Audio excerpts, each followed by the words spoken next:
नमस्कार दोस्तों, आज हम आपको कार्तिक मास मातम का 19वां अध्याय सुनाते हैं। इसे ध्यान से सुनिएगा। श्री विष्णु मम हृदय में प्रेरणा करने वाले नाथ, लिखो मातम कार्तिक, राखो सिर पर हाथ। राजा पृथु ने पूछा, हे नारद जी, अब आप ये कहिए कि भगवान विष्णु ने वहां जाकर क्या किया तथा जलंधर की पत्नी का पतिव्रत किस प्रकार भ्रष्ट हुआ।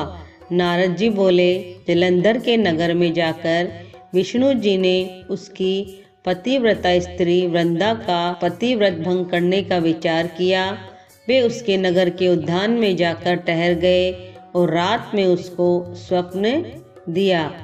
वह भगवान विष्णु की माया और विचित्र कार्य पद्धति थी और उसकी माया द्वारा जब वृंदा ने रात में वह स्वप्न देखा कि उसका पति नग्न होकर सिर पर तेल लगाए महर्षि पर चढ़ा है, वह काले रंग के फूलों की माला पहने हुए है तथा उसके चारों हिंसक जीव है, वह सिर मुंडाए हुए अंधकार में दक्षिण दिशा की ओर जा रहा है। उसने नगर को अपने साथ समुद्र में डूबा हुआ इत्यादि बहुत से स्वप्न देखे। तत्काल ही वह स्वप्न का विचार करने लगी। इतने में उसने सूर्यदेव को उदय होते हुए देखा तो सूर्य में से उसे एक छिद्र दिखाई दिया तथा वह कांतिहीन था। इसे उसने अनिष्ट जाना और वह भयभीत हो रोती हुई छज्जे, अटारी तथा भूमि कहीं भी शांति को प्राप्त न हुई। फिर भी अपनी दो सखियों के साथ उपवन में गई, वहां भी उसे शांति नहीं मिली। फिर वह जंगल में निकल गई। वहां उसने सिंह के समान दो भयंकर राक्षसों को देखा, जिससे वह भयभीत हो भागने लगी। उसी क्षण उसके समक्ष अपने शिष्यों सहित शांत मौनी तपस्वी वहां आ गए। भयभीत वृंद उसके गले में अपना हाथ डाल उसे रक्षा की याचना करने लगी। मुनि ने अपनी एक ही हुंकार से उन राक्षसों को भगा दिया। वृंदा को आश्चर्य हुआ तथा वह भय से मुक्त हो मुनिनाथ को हाथ जोड़कर प्रणाम करने लगी।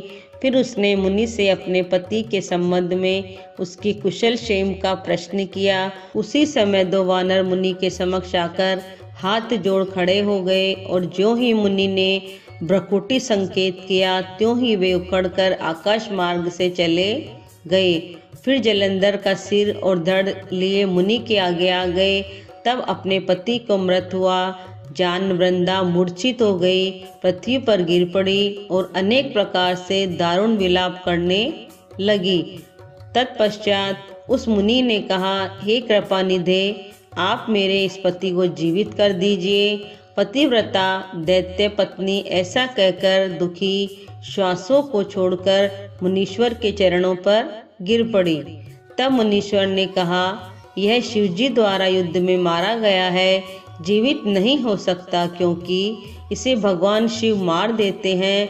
वह कभी जीवित नहीं हो सकता, परंतु शरणागत की रक्षा करना सनातन धर्म है। इसी कारण कृपा कर मैं इसे जिलाए देता हूँ। नारद जी ने आगे कहा, वह मुनि साक्षात विष्णु ही थे, जिन्होंने यह सब माया फैला रखी थी। वह वृंदा के पति को जीवित करके अंतर्ध्यान हो गए। जलंधर ने उठकर वृंदा को आलिंगन किया और मुख चूमा।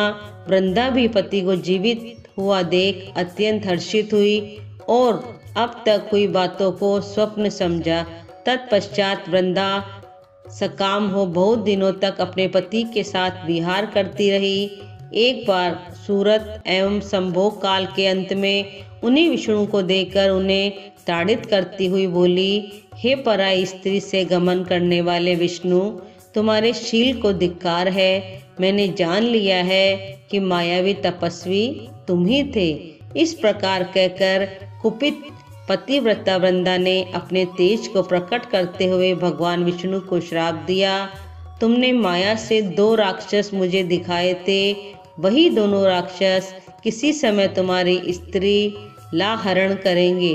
सर्पेश्वर जो तुम्हारा शिष्य बना है, यह भी तुम्हारा साथी रहेगा। जब तुम अपनी स्त्री के विरह में दुखी होकर विचरोगे, उस समय वानर ही तुम्हारी सहायता करेंगे। ऐसा कहती हुई पतिव्रता वृंदा अग्नि में प्रवेश कर गई। ब्रह्मा आदि देवता आकाश से उसका प्रवेश देखते रहे। वृंदा के शरीर का तेज पार्वती जी के शरीर में चला गया।